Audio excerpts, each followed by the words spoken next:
नमस्कार, आप देख रहे हैं प्राइम न्यूज। मैं हूं आपके साथ प्रियंका।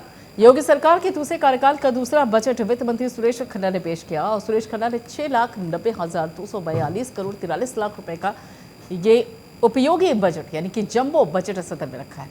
क्या कुछ यूपी के लिए खास था इस बजट में, देखिए इस रिपोर्ट।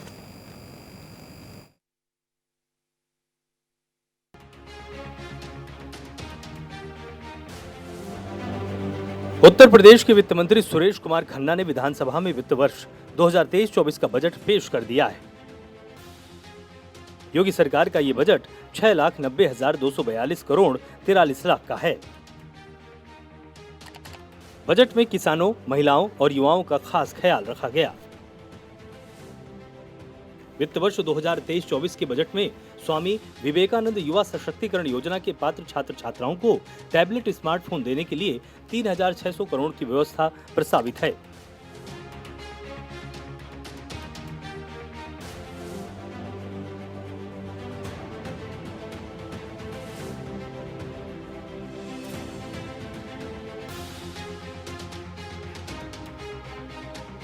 शासकीय अशासकीय लगभग 2,23,712 विद्यालय संचालित हैं, जिसमें सभी बच्चों के लिए 1 से 3 किलोमीटर की परिधि में विद्यालय की सुविधा उपलब्ध है। समग्र शिक्षा अभियान में हेतु 20,255 करोड़ रुपए की व्यवस्था प्रस्तावित है। ऑपरेशन कायाकल्प के अंतर्गत बेसिक शिक्षा परिषद द्वारा संचालित प्राथमिक एवं उच्च प्राथमिक विद्यालयों में अवस्थापना सुविधाओं का विकास एवं उन्हें स्मार्ट विद्यालयों के रूप में विकसित करने की कार्य योजना है। इस हेतु वित्तीय वर्ष 2023-24 के बजट में 1,000 करोड़ रुपए की व्यवस्था प्रस्तावित की गई। केंद्र सरकार की सहायता से पीएम श्री प्रधानमंत्री स्कूल फॉर राइजिंग इंडिया नामक नई योजना प्रदेश में क्रियान्वित किए जाने हेतु 510 करोड़ रुपए की व्यवस्था प्रस्तावित की गई। ग्राम पंचायत एवं वार्ड स्तर के पर डिजिटल लाइब्रेरी की स्थापना की गई। योजना हेतु 300 करोड़ रुपए व्यवस्था की गई है।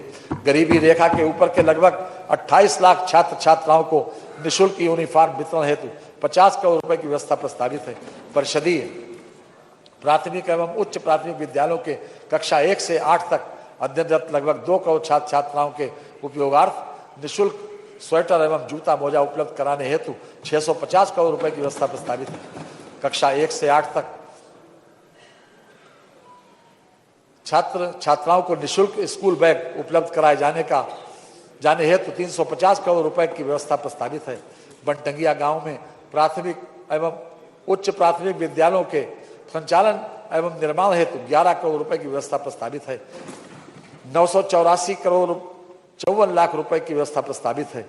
नेशनल क्रॉप इंश्योरेंस योजना हेतु 753 करोड़ 70 लाख रुपए की व्यवस्था प्रस्तावित है।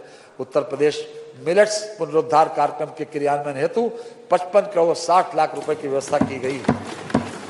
पंडित दीनदयाल उपाध्याय किसान समृद्धि योजना हेतु 102 करोड़ 81 लाख रुपए की व्यवस्था प्रस्तावित है। आत्मनिर्भर कृषक समन्वित योजना हेतु 100 करोड़ रुपए की व्यवस्था का प्रस्ताव है। दलहन और तिलहन बीज मिनी किट वितरण योजना हेतु 15 करोड़ रुपए की व्यवस्था प्रस्तावित है। कृषकों के डिजिटल डाटाबेस हेतु एग्री स्टैक योजना हेतु 2 करोड़ रुपए की व्यवस्था प्रस्तावित है। गन्ना विकास एवं चीनी उद्योग उत्तर प्रदेश का कृषि आधारित महत्वपूर्ण उद्योग है तथा प्रदेश के लगभग 46 लाख गन्ना आपूर्तिकर्ता किसानों के परिवार की आजीविका का मुख्य आधार है। पेराई सत्र 2021-22 में प्रदेश के 27.60 लाख हेक्टेयर में गन्ने की खेती की गई तथा 120 चीनी मिलों द्वारा 1016 लाख टन गन्ने की पेराई कर 101.98 लाख टन चीनी का उत्पादन किया गया। उत्तर प्रदेश के साल 2023-24 के बजट में राष्ट्रीय ग्रामीण स्वास्थ्य मिशन के अंतर्गत विभिन्न कार्यक्रमों के लिए 12,631 करोड़ रुपए की व्यवस्था प्रस्तावित है। राष्ट्रीय खाद्य सुरक्षा अधिनियम के तहत प्रधानमंत्री गरीब कल्याण अन्न योजना के चरण 3, 4 और 5 में 81,25,000 टन खाद्यान्न मुफ्त वितरित किया जाएगा। सुरेश कुमार खन्ना ने बताया कि प्रदेश के लगभग 46,22,000 गन्ना किसानों को साल 2017 से अब तक 1,96,000 करोड़ से अधिक का रिकॉर्ड गन्ना मूल्य भुगतान किया गया। साथ ही योगी सरकार ने बजट में किसानों के लिए भी कई बड़े ऐलान किए। Delhi Ghaziabad Meerut corridor regional rapid transit system परियोजना का निर्माण कार्य प्रगति पर है। वित्तीय वर्ष 2023-24 में 1306 करोड़ रुपए की व्यवस्था का प्रस्ताव है। वाराणसी, गोरखपुर व अन्य शहरों में मेट्रो रेल परियोजना के क्रियान्वयन हेतु 100 करोड़ रुपए की व्यवस्था प्रस्ताव है। मुख्यमंत्री शहरी विस्तारीकरण नए शहर प्रोत्साहन योजना हेतु 3000 करोड़ रुपए की व्यवस्था प्रस्ताव है। गोरखपुर नगर स्थित गौड़ धोइया नाला एवं रामगढ़ ताल के जीर्णोद्धार तथा इंटरसेप्शन डाइवर्जन एवं ट्रीटमेंट संबंधी परियोजना हेतु भूमि अधिग्रहण के लिए 650 करोड़ 10 लाख रुपए की व्यवस्था का प्रस्ताव है। नगर विकास अमृत योजना के अंतर्गत प्रदेश में जलापूर्ति एवं सीवरेज की कुल 282 परियोजनाएं जिनकी कुल लागत 11,156 करोड़ रुपए है, में से पेयजल की 169 परियोजनाओं में 144 तथा सीवरेज की 113 परियोजनाओं में 77 पूर्ण परियोजनाओं का कार्य प्रगति पर है। स्वच्छ भारत मिशन नगरीय 1 के अंतर्गत प्रदेश के 75 नगरीय निकायों में 89,21,000 टन लीगेसी वेस्ट एकत्रित था, जिसमें से 51,21,000 टन के लीगेसी वेस्ट का निस्तारण कर दिया गया है। शेष का निस्तारण हेतु कार्य प्रक्रियाधीन है। प्रधानमंत्री आवासीय योजना शहरी के अंतर्गत वर्ष 2017 से अद्यतन उत्तर प्रदेश में 17.62 लाख मकानों को स्वीकृति प्रदान की गई है। प्रधानमंत्री आवासीय योजना के अंतर्गत लाभार्थी आधारित व्यक्तिगत आवास निर्माण घटक के अंतर्गत लगभग 12 लाख से अधिक लाभार्थियों को 27,748 करोड़ रुपए की धनराशि डीबीटी के माध्यम से हस्तांतरित की गई। में आ गया था जब मुख्यमंत्री योगी आदित्यनाथ जी ने प्राचीन धार्मिक और सांस्कृतिक धरोहरों के पुनरुत्थान का अभियान प्रारंभ किया तो उनका विरोध भी किया गया। कर्मयोगी और पराक्रमी पुरुष विरोध और अवरोध को पराभूत कर अपना मार्ग बनाना जानते हैं। मैं पक्षी तूफानों में राह बनाता, मेरा राजनीति से केवल इतना नाता, तुम मुझे रोकते हो अवरोध बिछाकर, मैं उसे हटाकर आगे बढ़ता जाता। संस्कृति एवं धर्मार्थ कार्य काशी हिंदू विश्वविद्यालय परिसर में वैदिक विज्ञान केंद्र की स्थापना का कार्य किया गया। वर्तमान में वैदिक विज्ञान केंद्र में वैदिक गणित, वैदिक विज्ञान एवं वैदिक न्याय शास्त्र सहित शैक्षणिक एवं गैर शैक्षणिक गतिविधियां संचालित की जा रही हैं। जनपद अयोध्या में श्री राम जन्मभूमि मंदिर निर्माण के फलस्वरूप पर्यटकों की संख्या में संभावित वृद्धि के दृष्टिगत 3 पहुंच मार्गों का चौड़ीकरण एवं सौंदर्यीकरण का कार्य तथा 6 स्थानों पर पार्किंग तथा जन सुविधाओं के विकास का कार्य किया जा रहा है, जिन्हें आगामी 2 वर्षों में पूर्ण करने का लक्ष्य है। जनपद मिर्जापुर में प्रसिद्ध मां विंध्यवासिनी देवी मंदिर, मां अष्टभुजी देवी मंदिर एवं काली खो मंदिर का जीर्णोद्धार एवं सौंदर्यीकरण कराए जाने तथा त्रिकोणीय परिक्रमा पथ को विकसित किए जाने की कार्रवाई गतिमान है। जनपद अयोध्या एवं चित्रकूट की भांति जनपद प्रयागराज में भजन संध्या स्थल की स्थापना का प्रस्ताव है। भजन संध्या स्थल की स्थापना हो जाने से तीर्थ क्षेत्र प्रयागराज में श्रद्धालुओं की सुविधा प्राप्त होगी। इसके साथ सांस्कृतिक विकास का कार्य भी किया जा सकेगा।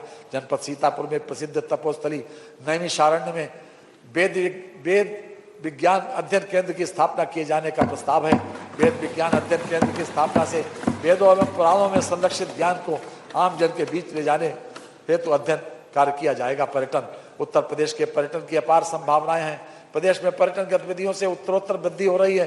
प्रदेश सरकार द्वारा पर्यटन विकास के लिए आधारभूत संरचनाओं में वृद्धि की गई है। इससे पर्यटन वृद्धि के राजस्व में वृद्धि होने के साथ साथ अप्रत्यक्ष रोजगार सृजन भी हो रहा है। उत्तर प्रदेश में वर्ष 2022 से 24 करोड़ 87 लाख से अधिक पर्यटक आए, जिनमें भारतीय पर्यटकों की संख्या 24 करोड़ 83 लाख एवं विदेशी पर्यटकों की संख्या 4,10,000 से अधिक रही है। यूपी के बजट में रोपवे, मेट्रो, रैपिड रेल को लेकर भी कई ऐलान किए गए। कानून व्यवस्था को लेकर भी यूपी सरकार ने खास ख्याल रखा है। सदन में उसको लेकर भी वित्त मंत्री ने कई ऐलान किए। सदन में वित्त मंत्री का शायराना अंदाज भी काफी चर्चा में रहा, जिस पर सीएम योगी और अखिलेश हंसते हुए नजर आए। बजट सत्र में बताया गया कि देश की जीडीपी में उत्तर प्रदेश का योगदान 8% से ज्यादा है। साल 2021-22 में प्रदेश के सकल राज्य घरेलू उत्पाद में 16.8% की वृद्धि दर्ज की गई है, जो देश की विकास दर से अधिक है। Bureau report, prime news.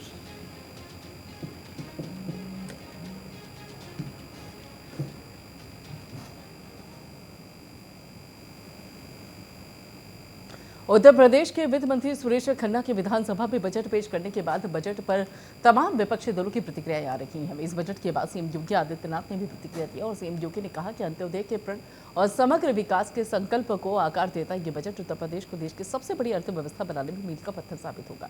और क्या कुछ कहा सीएम योगी ने, देखिए इस रिपोर्ट में।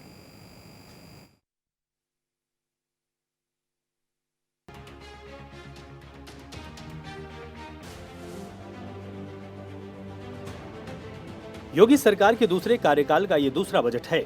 इस बार के बजट में सरकार युवाओं, महिलाओं और किसानों कामगारों को साधते हुए नजर आई। कई योजनाओं में अगले साल होने वाले लोकसभा चुनावों का दबदबा देखने को मिला।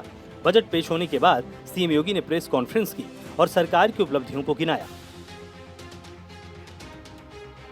सीएम योगी ने कहा, आज 6,90,000 करोड़ से अधिक का बजट प्रस्तुत किया गया है।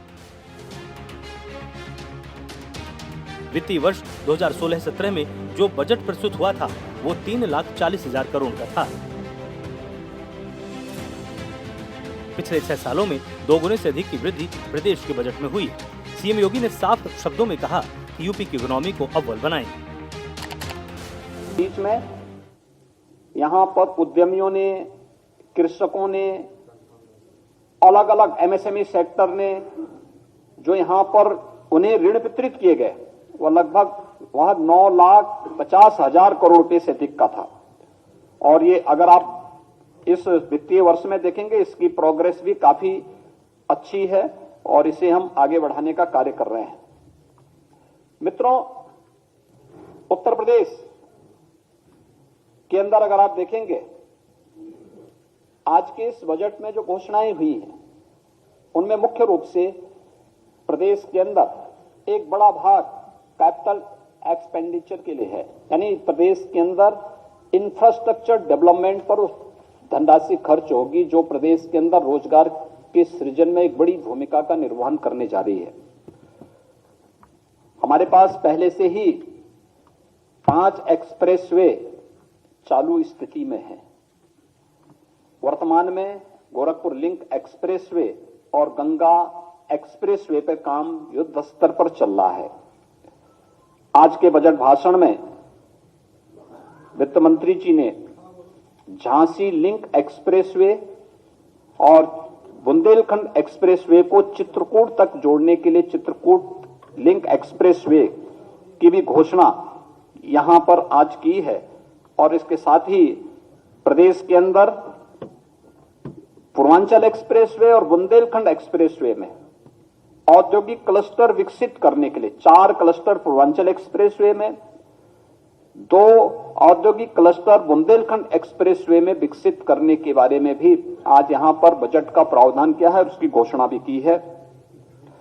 गोरखपुर लिंक एक्सप्रेसवे के लिए भी यहां पर औद्योगिक गलियारा के लिए उसकी घोषणा यहां पर आज हुई है। प्रदेश में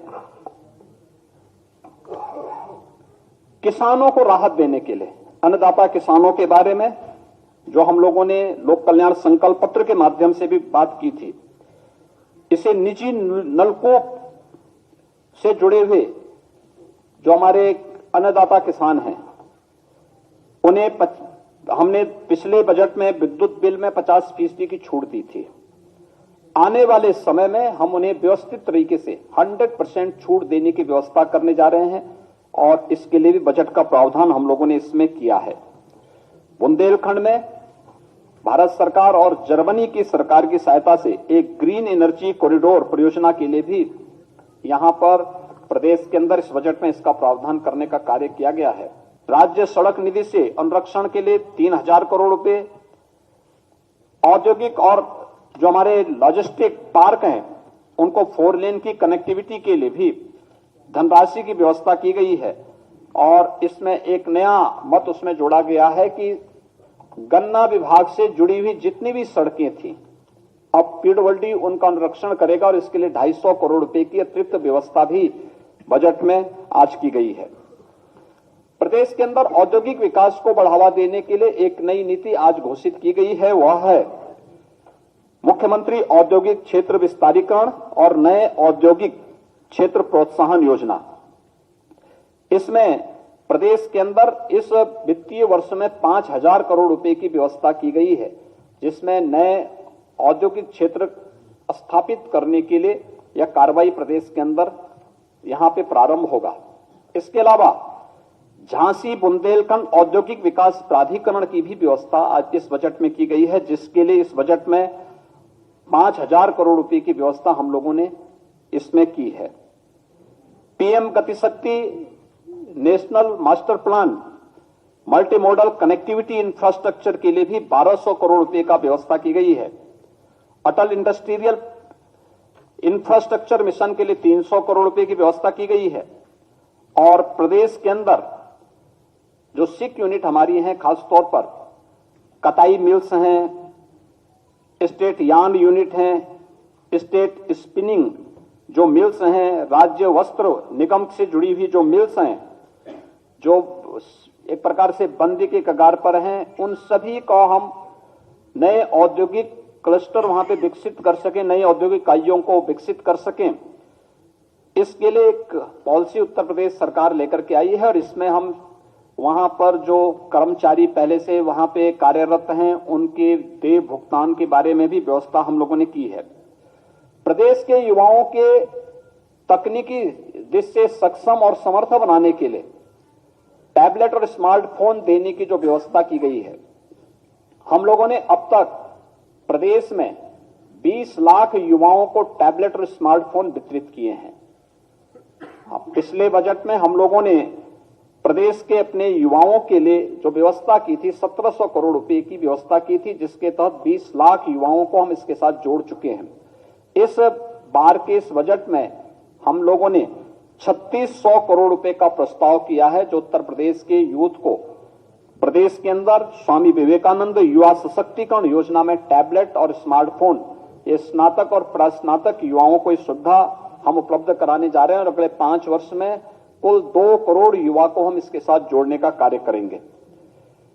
प्रदेश में औद्योगिक पार्कों के विकास के लिए मैं निजी क्षेत्र यानी निजी क्षेत्र भी इस क्षेत्र में निवेश, उसमें उन्हें प्रोत्साहित करने के लिए भी 500 करोड़ रुपए का एक व्यवस्था की गई है।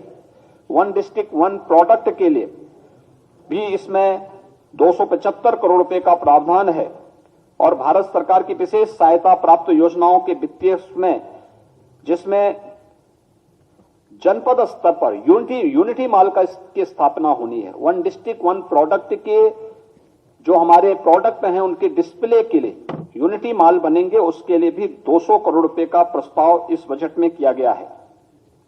विश्वकर्मा श्रम सम्मान के अंतर्गत जो हमारे परंपरागत उद्यमी हैं, कारीगर हैं, उनके प्रोत्साहन के लिए उन्हें निःशुल्क प्रशिक्षण, टूल किट उपलब्ध कराना, इसके लिए भी धनराशि की व्यवस्था इस बजट में की गई है।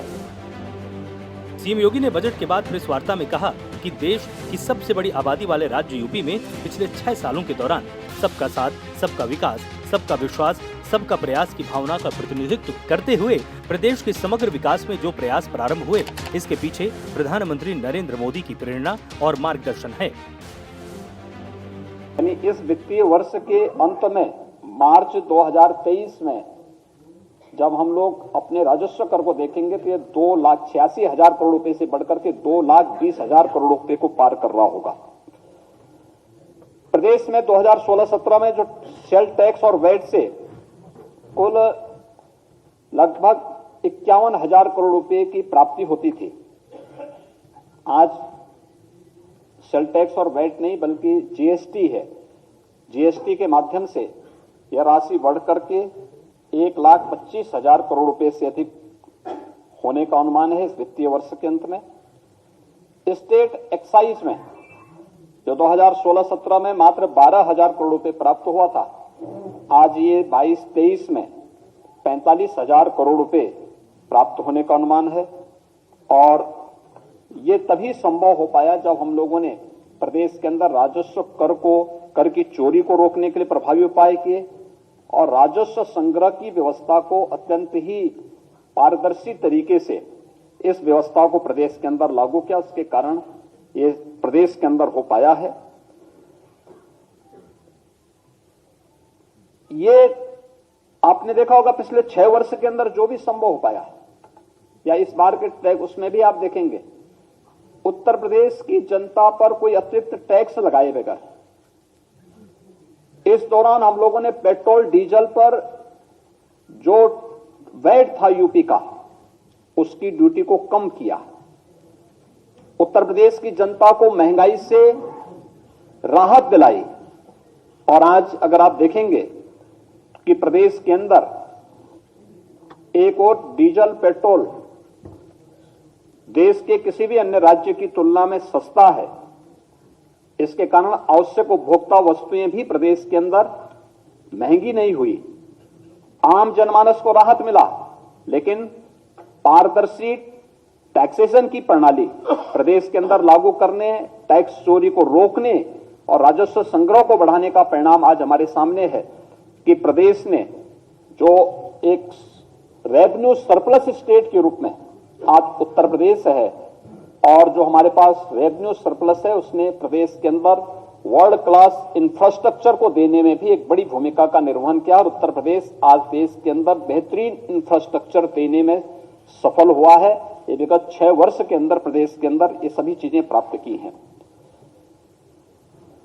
प्रदेश के अंदर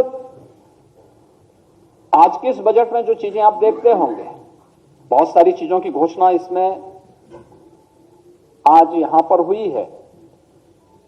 वित्तीय अनुशासन का पूरा पालन किया गया है।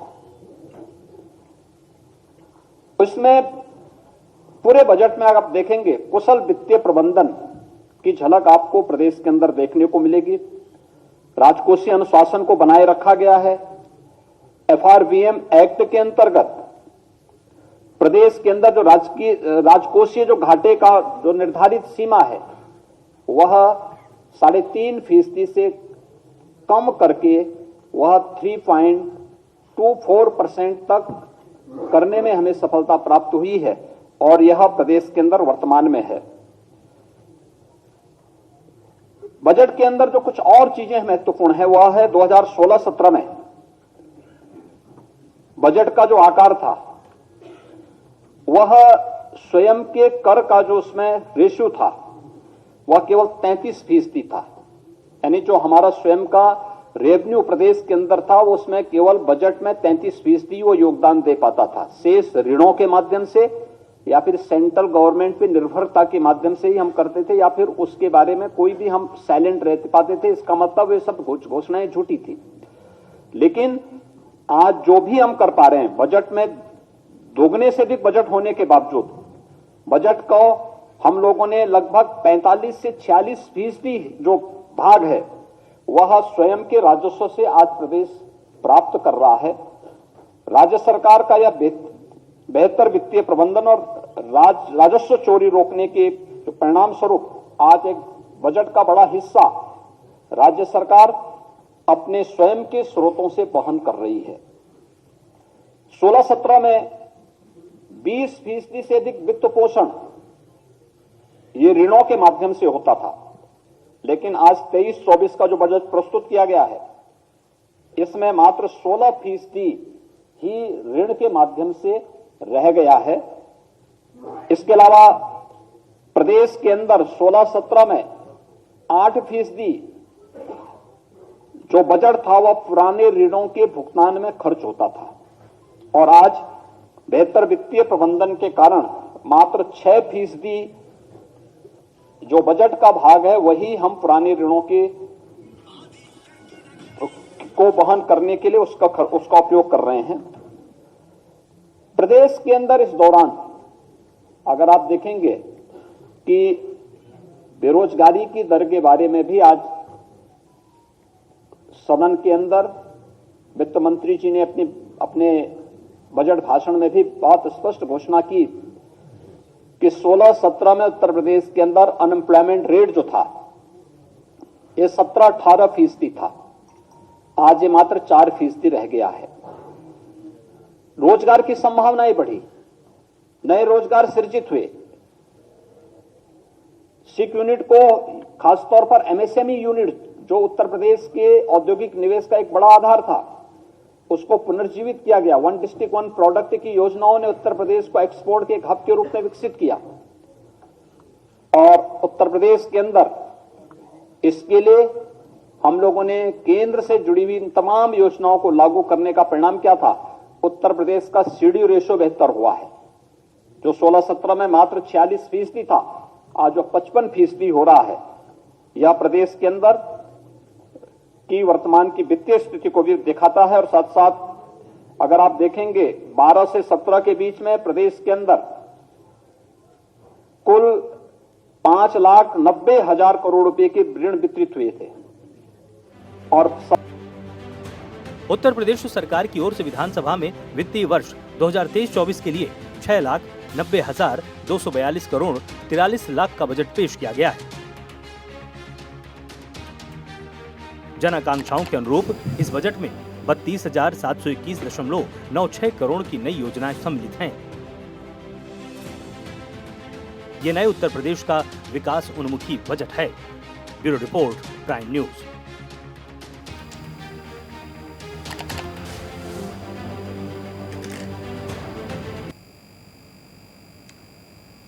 चलिए फिलहाल इतना ही, बाकी खबरों के लिए आप जुड़े रहिए प्राइम न्यूज के साथ।